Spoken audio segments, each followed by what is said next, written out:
Welcome to World Recap, the news station that probably won't get any of its data stolen anytime soon. We got a lot of massive news and a lot of announcements. A lot of local news, but also some of the biggest pieces of news the world has to offer this week. We got everything from local news to Trump getting shot in the ear to Shrek 5 being announced. Anyways, I'm your host, William D. Evans, so let's jump into last week. And upcoming swim meet. Alright, let's start this week off with something upcoming from the Marystown Marlins.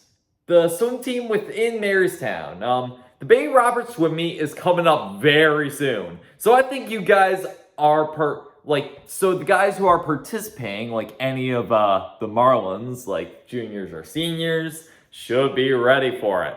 Happening on Sunday, July 21st. Also, the barrier to the second YMCA entrance has been lifted. Yeah, if you ever needed to use a second entrance to YMCA desperately, it's been reopened after 5 years? But anyways, it's open and it's a thing that only adds to the peninsula. Only slightly, but it adds. The Beer and Cinema movie report. Tomorrow night will be your last night to watch A Quiet Place, Day 1. A story about how New York reacted to the outbreak of the Death Angels, the monsters that have superhuman hearing.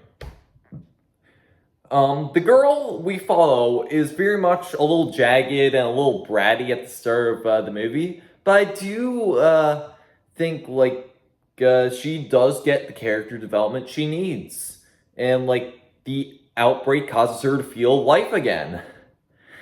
And as well, the lawyer guy that she also meets up with is also really good as well. Just a very wholesome guy all around. He's just so sweet.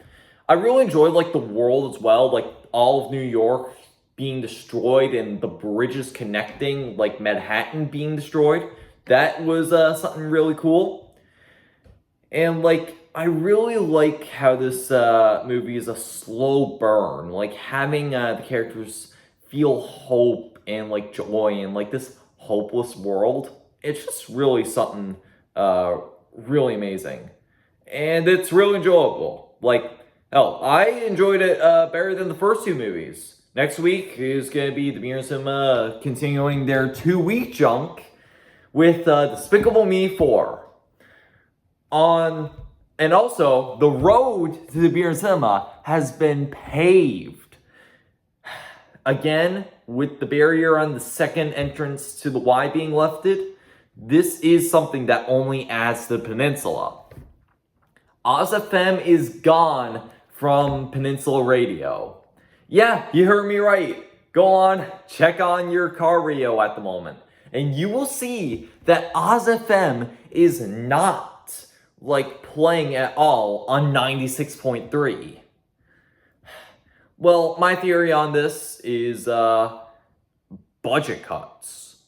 Have you ever noticed, Oz FM 9 months ago got rid of Steph and Ran on the Morning Jam and rebranded everything to be, K-Rock themed, despite the fact that we already have a really good rock-themed radio on Newfoundland? K-Rock?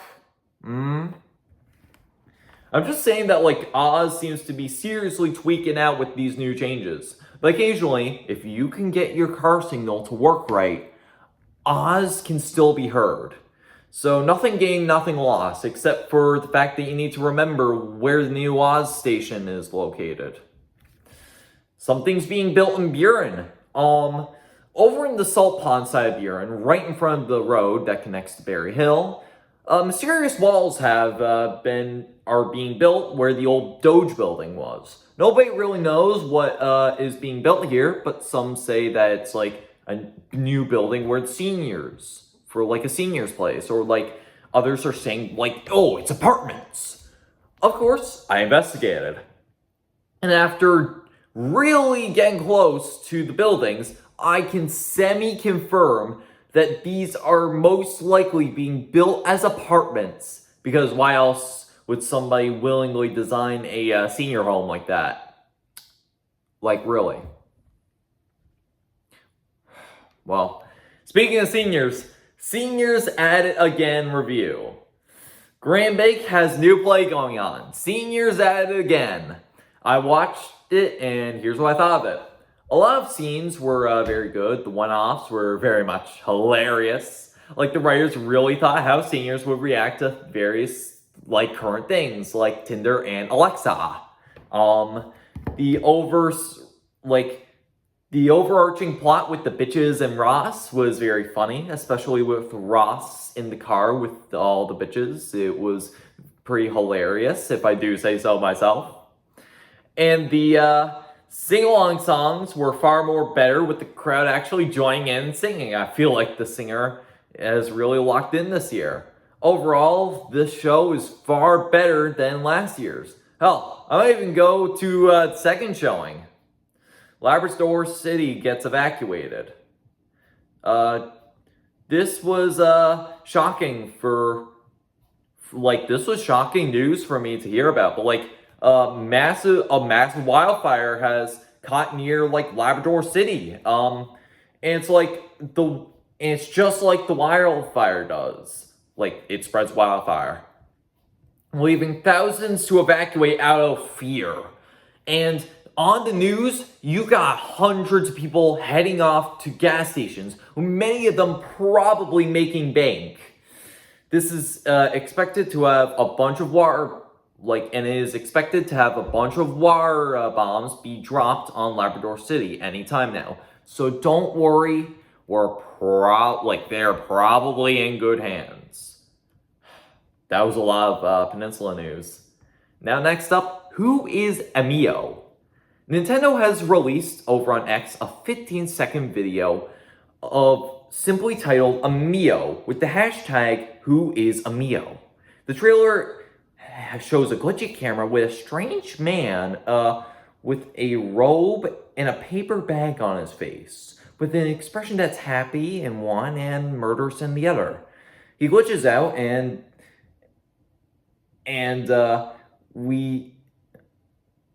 kanji appears that spells out Emio, or the Smiling Man. This seems to not just be any Nintendo game. This is a horror game. Emio, or the Smiling Man, seems to be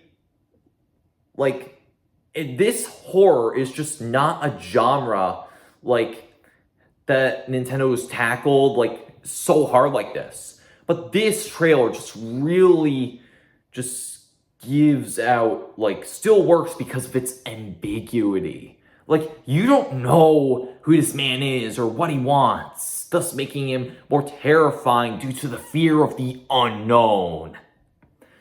Hell, we don't even know the name of this game at all, but we do know the game's age rating. Rated M. This game seems to have violence, domestic abuse, and suicide themes and references.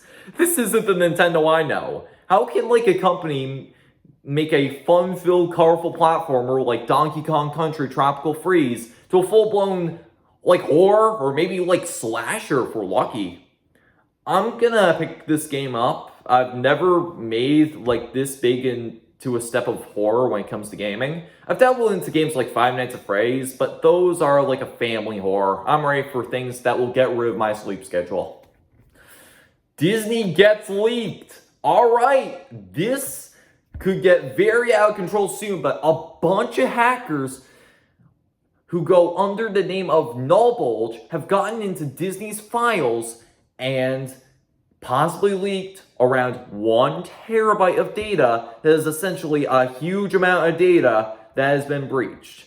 Their motives for doing all of this are very much unknown, but it looks like they have a bunch of personal information about Disney employees which could get leaked.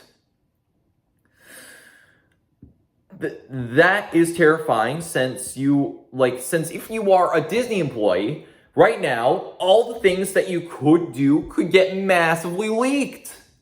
And the hackers also got their hands on a bunch of unannounced Disney projects, meaning that we could get leaked. Like, those could get leaked as well, possibly ruining a bunch of surprises and, like, making them less surprising when they officially get announced. But Disney could prevent this. My overall theory on what is happening here is this is, like, all the data stolen is a form of ransomware, where hackers steal things and you force them to pay back or else everything gets leaked. So Disney might be able to pay them back in time. Shrek 5 gets officially announced. It's official.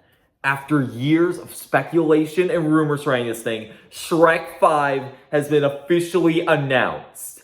It's a small 10-second trailer that,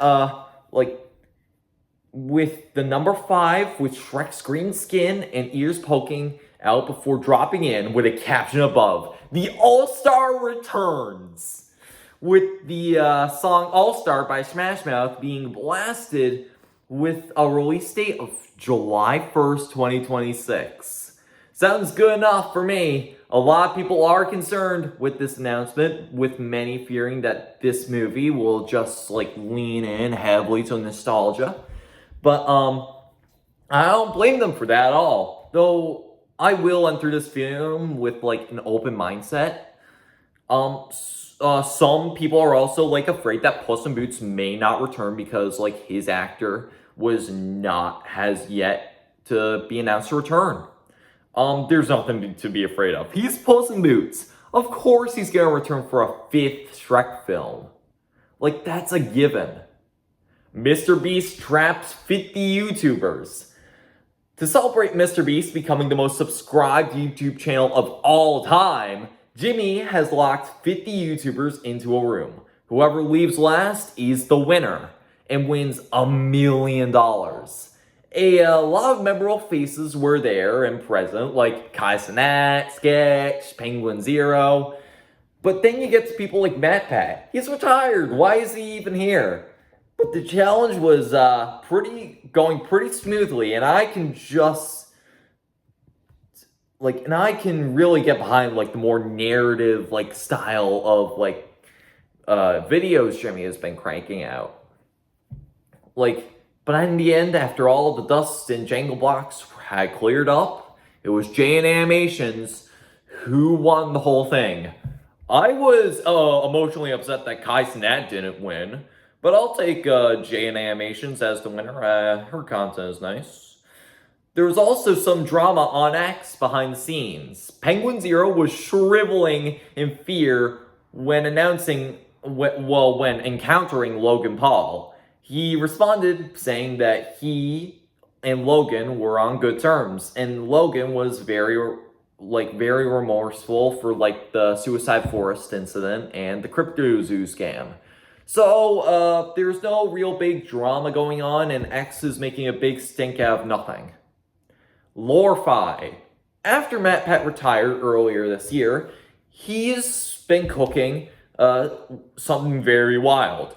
Lore-Fi, a YouTube web series that is just lo-fi tunes, but with, like, an ARG element to it. The episode starts with the lore being dumped into us from the start. A kid named Gregory has just been kidnapped. Sure, all the tunes are very much normal, but my theory on how to solve this is just put through a spectrogram, and then the ARG is just laid out from there. But that's for other theorists to figure out. Like, I'm just here to recap on it. Also, in the video, the girl's room is just very messy. Just wanted to point that out. The Manny Show apologizes. Last week, The Manny Show went on a copyright strike rampage across various YouTubers. But just this week, The Manny Show has responded.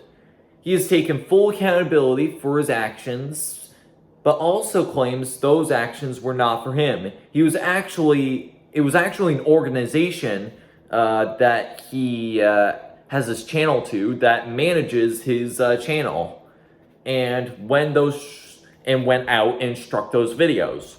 The Manny Show has cut contact with those organizations, and that struck those channels and has unstruck all the channels that were affected. He still, it still doesn't help that his content is still brain rot, but still, the fact that all those actions were him shows like, hey, his public image has been redeemed. The sketch leaks. On Tuesday, a bunch of leaked images surrounding the famous YouTuber Sketch having sexual connections with an unnamed man were put up online for the world to see. There was a lot of things in those images that were not family friendly that I would not recommend you search up in any way whatsoever. But anyways, Sketch responded on stream in his usual persona, like talking about it, making a couple like jokes about it, and did confirm those leaked images were real. You know, I gotta give props to Sketch to come out and say it. If I was in that situation, I would not have admitted to wearing a Captain Marvel swimsuit. And lastly, Donald Trump gets sniped at. This news hit me out of nowhere, but Trump was doing a speech for his 2024 presidency when all of a sudden he was shot. Shot right in the ear. Like being treated at the hospital right now as we speak, leaving a big scar on the top of his ear and another scar like near his like cheeks. Yeah, like, but this like has it's because of this shot that like the public has more faith within Trump. Like the image of him standing and raising his hand after such a big blow just makes a lot of people that are not really into politics really take Trump's side. And this is just